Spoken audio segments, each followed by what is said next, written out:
It's that time of year again, folks. My second favorite tournament in all of New Japan Pro Wrestling, the New Japan Cup. Welcome, everyone. I am the natural Chris Black of the Saturday Night SlamCasters podcast, independent professional wrestler, and everybody's favorite narcissist. And today begins my coverage of this year's tournament. I will be covering Night 1, which started on March 2nd. Great opening night featuring 8 first-round matches. But before I get into the review, allow me to address something first. So, on the podcast, I originally planned on recording a preview and predictions video breaking down these brackets. But let's be honest, there's a lot going on with these brackets. There's 48 contenders. That's 16 more than the traditional 32. In fact, the extra 16, they got first round buys. But looking at the brackets, you can tell that most of these people won't get past their first match. So, at best, I can come down with the final 4 of the tournament. It'll be Okada and Jeff Cobb on the right-hand side, Will Ospreay, Shingo Takagi on the left-hand side. And after going back and forth, I just could not come up with the winner for this thing. My best guess would have been Shingo, but here's the problem, and it's named Okada. If Okada were to lose in the finals, that means the winner would face him for the title at a later date. Now, unless they want Okada to lose twice in a row, that person would then walk away with the title. I don't think they want to do that. But on the other hand, you don't necessarily want Okada to lose, but then beat the challenger in their later match. It's kind of a waste of a challenge. So here's what I can only come up with. I think Okada is going to win it all. And then he's going to name his opponent. Who's he going to name? He's going to name Kota Ibushi. Now, Kota Ibushi was taken off the tournament because he was not cleared as of March 2nd. So, what they're going to do is, after their disappointing finale at the G1, Okada promised Ibushi that he would grant him a title match at a later date because he was so confident that he would walk away from Wrestle Kingdom as the champion. So I think Kota Ibushi is finally going to get that title shot. I think that Okada is going to win this tournament. He's going to go on to challenge Kota Ibushi. Kota Ibushi will accept. He should be cleared by then. And there we have it. They get the rematch, and Kota Ibushi loses. I don't think Okada's dropping that title anytime soon. I could be totally wrong about that, but I'm pretty confident that he's not going to drop that title anytime soon. Speaking of people that are out for the tournament, it's not just Kota Ibushi, but Hiroshi Tenzan is also not clear, so he is out of the tournament. So that's all I can say as far as predictions. That's the best I can do, to be totally honest with you. I think I'm confident about the Final 4, and I'm pretty confident that Okada is going to win for the reasons that I stated. But whatever. Without further ado, let's get started with today's review of Night 1. So the tournament starts out with CIMA defeating Taka Michinoku. And now this sounds like a bit of a throwback match, especially since they haven't worked one-on-one since 2005.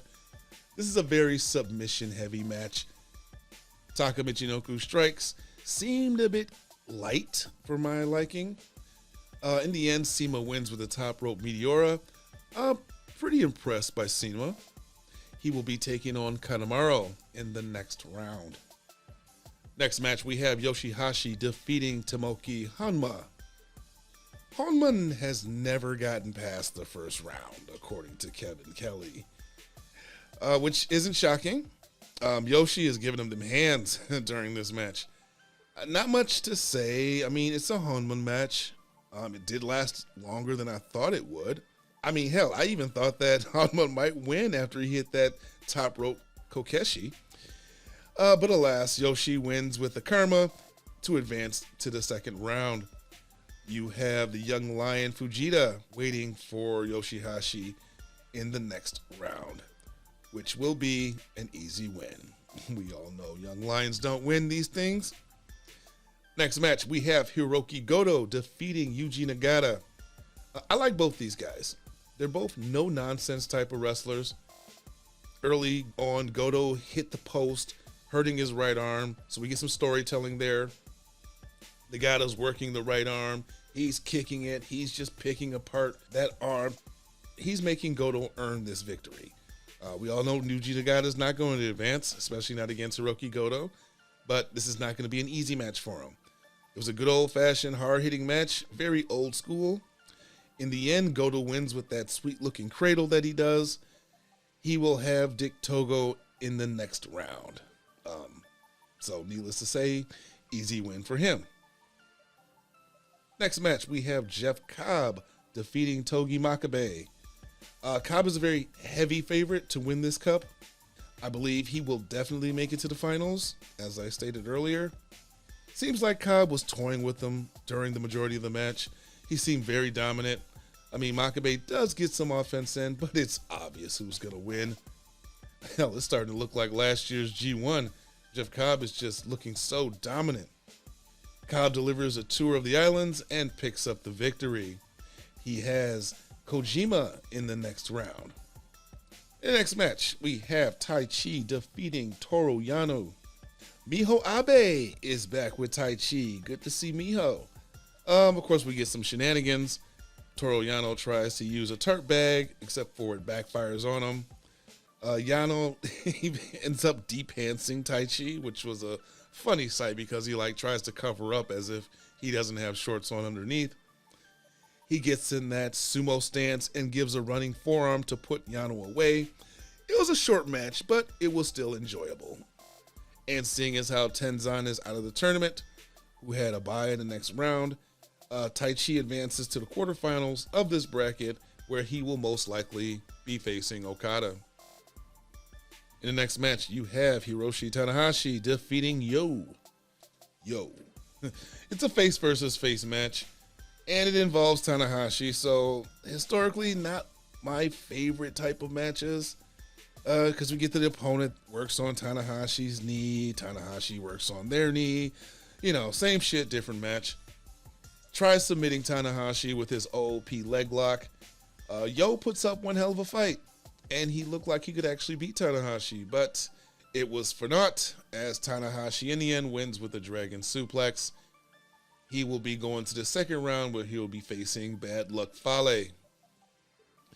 Next match, you have Tatsuya Knighto defeating Yujiro Takahashi, and Peter accompanied Yujiro to the ring tonight, so get both valets back for the night. Yujiro has won a first round match only 3 out of 11 attempts, and his last win was back in 2015, so can we say jobber? Commentators speak. I'm not going to talk about Yujiro like that. I think fits pretty well in the House of Torture. I know I gave him shit when I first started watching New Japan. I mean, he still is a lower level guy on the totem pole as far as the House of Torture goes, but I won't call him a jobber anymore. We'll see how long that lasts. The commentators speak about the history of these two. They used to be in a tag match in the Chaos faction. Of course, new news to me. You know that I've only been watching New Japan for about 3 years solid. I mean, sure, I've watched matches here and there, but I've been watching it for the most part for the past 3 years. No House of Torture members anywhere in sight at the start of this match. So we'll see how long that lasts. I like these competitive matches, but some of these matchups should not be so even. Knighto should have just wiped the floor with Yujiro. I put Yujiro in the same category of like Honma, Macabee, Tenzan, Kojima. They can still put on good matches, but they're not going to win for the most part. Yujiro is out of position for a couple of the spots, which causes subtle botches, but Knighto covers them because he is a professional. We get a ref bump, ref gets squashed in the corner, and out comes Evil and Show. There are no LIJ members around tonight, so that leaves Knighto all by his lonesome. Yujiro, however, tells them to leave, that he wants to beat him himself. Seems pretty honorable of him, so surprisingly, they leave. Almost. Yujiro low blows Knighto while the ref is still out, so not so honorable. Evil slides him the pimp stick. Show distracts the ref. Knighto ducks the pimp stick, hits him with his own dick kick, and rolls up Yujiro for the pin. Unfortunately, though, the numbers game caught up with him, and post-match, Evil runs in and beats down on Knighto. Now, why they would do that, I have no idea. They're on opposite sides actually of the tournament bracket. So they're not going to be facing each other unless it's in the finals. I think they might have a little bit of a feud down the line, maybe, maybe not. We all know that Evil temporarily took away the World Heavyweight titles from Knighto for like a month or two the year Knighto won. So could be an interesting feud, could be an interesting guy for Evil to work with for a little bit. And in our main event, we have Kazuchika Okada defeating El Desperado. El Desperado needs to move up from the junior heavyweight division, I believe. He, I think, has outgrown that division. And he looked really good against Okada. He worked the leg to soften him up for that numero dos submission. But God, looking at these two together, Okada makes El Desperado look pretty small. Just because he's just so fucking tall. It is a champ versus champ match. You got the world heavyweight champion facing the junior heavyweight champion. But the pressure is all on El Desperado. He brought it to Okada. Okada was taking all those chops to the point where his chest was covered in welts towards the end. El Desperado even countered a drop kick into a dragon leg screw into the numero dos. Beautiful, beautiful move. Okada is able to escape, and then he locks in the money clip, wanting to beat him with that and not the Rainmaker. But eventually he did hit the landslide and then a devastating Rainmaker for the pin and the win. He will be facing Master Wato in the next round. Easy win for Okada. You know how I feel about Master Wato. But, so there we have it, folks. 8 matches down, many more to follow. This tournament is just getting started. But that brings us to the end of my review. I want to thank you all for tuning in. If you have enjoyed my review, please take the time to hit that subscribe button and ring the notification bell to alert you when new episodes are uploaded. You can follow me on social media. Links are in my description for my Facebook, Instagram, and Twitter. And while you're at it, be sure to subscribe to the Saturday Night SlamCasters podcast and our YouTube channel, like our SlamCasters Facebook page, and join our Facebook group. I will be back with more coverage of the 2022 New Japan Cup, so I will see you later, folks. Come get slammed.